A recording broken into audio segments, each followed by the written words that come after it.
Hey there, this is Paige Litchens with Paige's Yoga. I wanted to talk to you a little bit today about a practice I've been using since about 2008. It's known as using the Neti Pot and then using a nose oil. I wanted to talk to you because a lot of people that I talk to about it are a little scared, a little intimidated, and I understand completely why. But I thought it would be helpful to show you a video instead of how to use it. It is known as using the Neti Pot. And using this Neti Pot to flush out any viruses or germs or items that may be contained, because they are often contained, as we're hearing even from modern science today, that we get them through the nose and through the mouth. So flushing it out is helpful. You may notice the neck on this is really long, and maybe you've seen versions where they're a little bit shorter. It has to do with the speed that the water flows out. And I tend to like a speed that's a little bit slower so that I can feel less like it's going very, very fast through my nose. So now you know that there's different speeds and that you can control it that way. Some people use the Neti Salts that come with the pots, and then after a while you're like, well, that's expensive. Maybe I want a different version of that, and I can make my own saline. So you'll distill and boil your own water and then buy some sea salt, ordinary sea salt, and use that. Sometimes you don't have time for that, or you just want to use a safer version and just buy some already pre-made saline spray, and you just buy it from a simple saline spray. You know that they've already done all the work of distilling it and mixing it appropriately with the right amounts. And you would use that instead. And I'm going to show you how to use that, whether you use the Neti Pot or whether or not you decide to use this saline spray that's already made for you.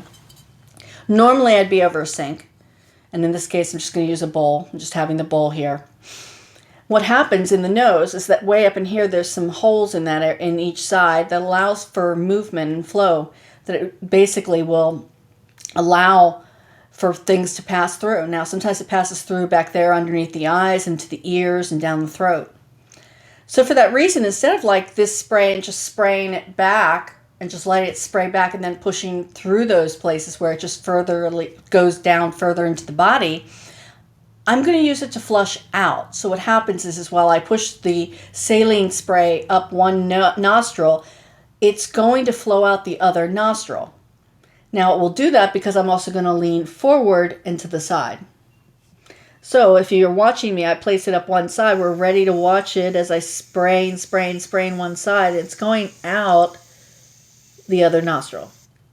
There it is. And then as I'm doing that, I'm still leaning over the sink. I'm going to tilt the head because it's now going to go out the other side. There it is, dripping out of one side to the other. And then I'm going to use a little tissue to wipe up, lean forward, maybe even blow. And I'm done. There it is.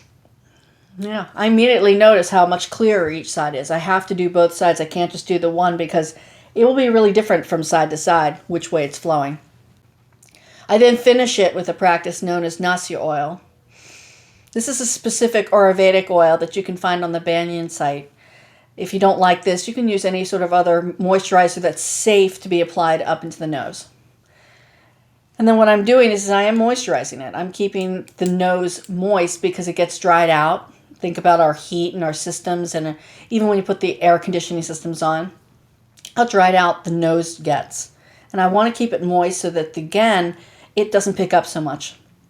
So what you do with this, you just sort of squeeze it way up. You push it up to the nostril, a nice distance, and then squeeze and release. I sniff it only to make sure I really get it back there. You taste it tiny, tiny, tiny bit. This one is mainly made out of sesame seed oil. It's got other herbs in it, though. That's why it's different than just taking your ordinary sesame seed oil. And sometimes it will come out and I'll be like, oh, that's okay. That's actually really good around these dry areas around my nose, especially when I'm dealing with things like colds, where it's really, really dry anyway. And I've been using a lot of tissues, so I want to be able to moisturize and keep that healthy. If you're worried about it, talk to your doctor about this practice before starting it. Absolutely. Talk to them and discuss why this may or may not be right for you. In the meantime, I just wanted to show it to some of you who are exploring it, maybe intimidated by the idea of putting things up into the nose, and say that this is a practice that has been around a while, that's something to consider. You may have to try it yourself and just see if it's having an effect in helping you. I again do it once a day as a maintenance. I don't wait to get the cold or the virus. I'm going to do it every day. And when I'm not feeling so well, 2 or 3 times a day. And for me, I can only tell you it has helped me in cases of even headaches where I feel such pressure underneath my eyes, and it does relieve it. Take the information I'm giving you, try it on your own, assess it, and see if it's right. I hope it helps. Have a good day.